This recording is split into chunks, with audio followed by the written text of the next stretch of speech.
If anyone needs to go to the bomb shelter, go ahead. If someone has an air raid alert, leave the class and go to the shelter. If everything is fine, let's continue. Arina Herasymova schooling is punctuated with warnings like these, delivered by her teacher virtually. Fighting rages just 25 miles away from her home in Sloviansk, a city in the eastern Donetsk region, which is under regular threat of Russian airstrikes. The 8-year-old's education was first forced online by the COVID-19 pandemic, then again by Russia's full-scale invasion of Ukraine almost 2 years ago. Her mother Arina says she hasn't attended school since the first grade.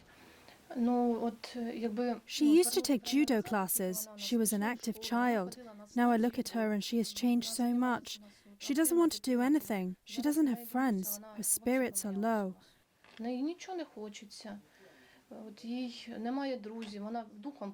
She knows it's a long time before she can come back to school, to judo.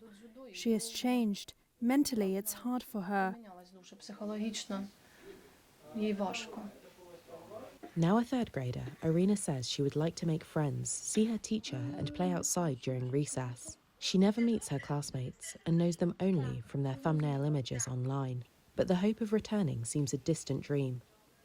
Local school director Anatoly Pogyarelov said classes in frontline areas like Sloviansk would remain remote unless better bomb shelters were built, or until the war ended. Remote education is the only way for now. Maybe when Ukraine will win back most of all of its territory, we could consider mixed or offline studies. The possibility of studying where there is an equipped bomb shelter. Currently, we do not have this option, alas.